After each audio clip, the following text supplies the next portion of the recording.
I feel like there are so many bitch puns promoted for this movie. It's like, show us your pitch face or get pitch slapped. It's like, guys, we get it, it's enough.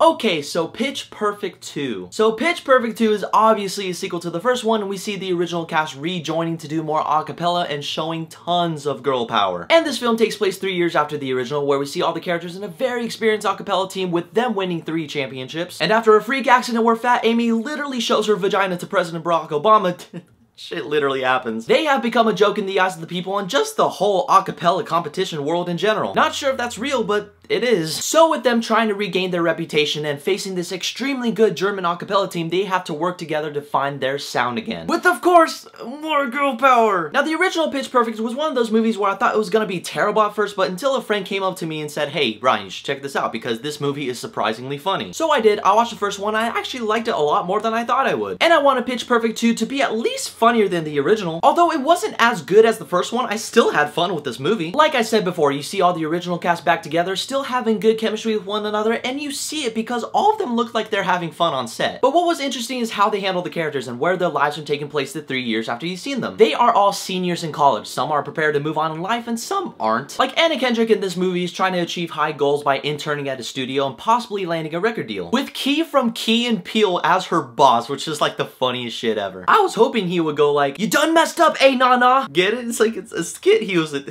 forget it. And we got Hailee Steinfeld joining the cast as the incoming freshman, and what I liked about her character is that she kind of reminded me of Anna Kendrick in the first one. New girl shows up in hopes of turning this whole team around, and she was actually a good fit to the team. She had this freshman feeling going on where she gets super excited about something, she just embarrasses herself. She's like, woo woo, yeah, hands in the air, high five, guys. Everybody just gives her a blank stare like,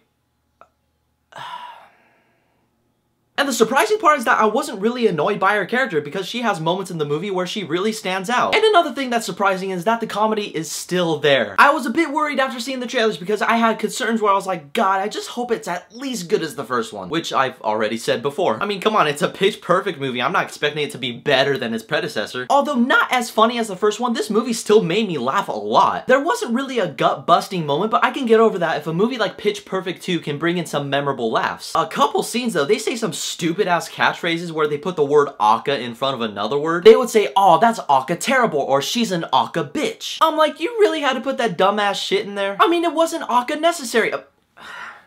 Shit, they got me saying it too. And for all those wondering, Fat Amy is still the scene stealer when it comes to the comedy. That's one of the reasons why I came to see this movie, is to see Fat Amy be Fat Amy, and she's still hilarious. There's a scene where she does this whole Pat Benatar score, and I just couldn't stop laughing. Rebel Wilson still shows that she is one of the funniest women working today. And when they all get together to do their acapella scores and their battles, I really like that as well. Again, guys, not as good as the first, but you'll still find yourself tapping your foot when they start singing. Even the Green Bay Packers who were in this movie, they sounded good. I mean, seriously guys, the Green Bay Packers. I know it wasn't actually them singing, but it still sounded awesome. If a football player can do it, I can do it, which I'm not even gonna try because I can't sing for shit.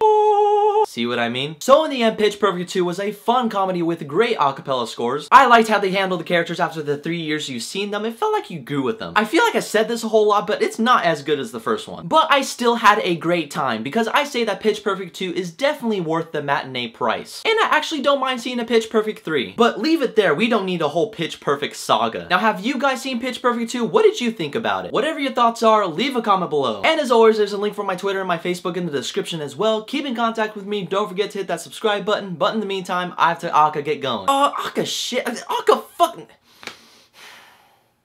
I have to go, guys.